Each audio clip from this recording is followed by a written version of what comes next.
How am I going to deal with my family this holiday season?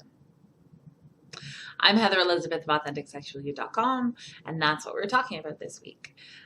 The interesting thing about getting to live the life you choose is that sometimes other people in your life might not understand or agree with the choices you're making for yourself. And it's okay for them to have their feelings about that. But then when we go home for the holidays, when we go home for special occasions, we're kind of forced to interact with these people's feelings. So that's what I wanted to talk about this week. I wanted to give you some tips for dealing with family members and loved ones who hopefully mean well, but are really activating you over the holiday season. There are 3 things I want you to know. Number 1, set your boundaries further out than need be. Okay, so often when we set boundaries and when we actually draw a line in the conversations we're willing to have and not willing to have, they're really close to us. And when I say close, I mean we're already activated, we're already kind of triggered and emotional about what's going on. When we push our boundaries out a little bit further and say no sooner and draw that line sooner, it's not quite as emotionally intense for us, and that can be useful because your boundaries are probably going to be pushed more than once while you're dealing with people like this. And if someone kind of pushes you against your boundary, you have a little emotional space to deal with that pushback, and you have a little emotional strength to deal with that pushback itself. That brings me to point number 2. No is a complete sentence. You don't owe anyone an explanation of your boundaries. You don't owe anyone an explanation of your choices in life. You just get to do what you want to do. This is the joy of being an adult.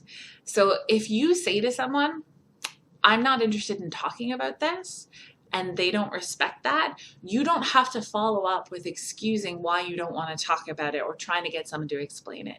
You can either just repeat your request, I'm not interested in talking about this, can we talk about something else? Can you tell me what you're passionate about in life right now? Or you can completely remove yourself from the conversation. I'm not interested in talking about this, I'm gonna go over there now. Thanks. And it is a little awkward, but you're not the one who made that conversation awkward, okay? Their refusal to accept your boundaries is what made the conversation awkward. So if you want to awkward turtle right out of there and just say like, not into it, leaving, that's okay. And that's a great way to make sure you're taking care of you in these moments. Tip number 3 is mastering the art of redirection. And that is offering people an easy way out, because sometimes when people push against their boundaries, they don't know what to do. Sometimes people are aware that they've made this misstep and they're like, oh, I see that I've upset someone, I don't know what to do now. Or they have weird senses of entitlement around getting to have, the conversations they want to have, or thinking they, mean more on their influence in your life than they actually do. So redirection is having a whole bunch of fallback plans to kind of shift the conversation to. So before you go home for the holidays, think about the things that your family members like talking about. If it's sports, if it's movies, if it's books, if it's travel, if it's food or drink. Think about individuals that have particular interests that you can fall back on. For me, I often like to talk about what people are passionate about or what they're excited about in life, because most times people, number 1, have something that they're looking forward to, or have a thing that they're really into, and they're really interested in talking about that, particularly if you have any family members who are on the geeky side.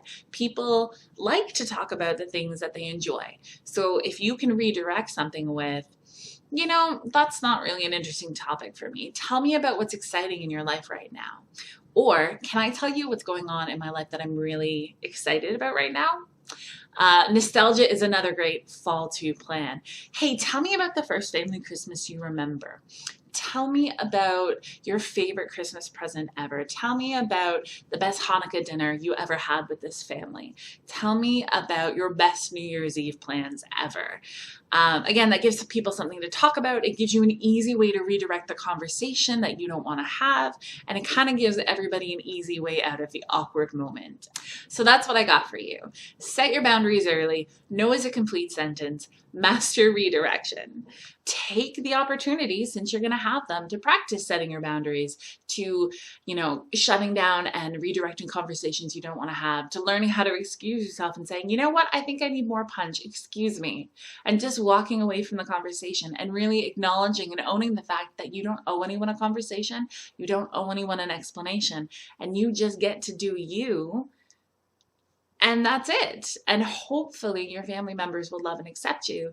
And if they don't, then you know that you have to extend your boundaries even further out. If you've got anything to add about the holiday season and kind of setting boundaries with family members and relatives and loved ones, add it in the comments below, and feel free to share this video around if you think anyone could use it. I'll talk to you next week.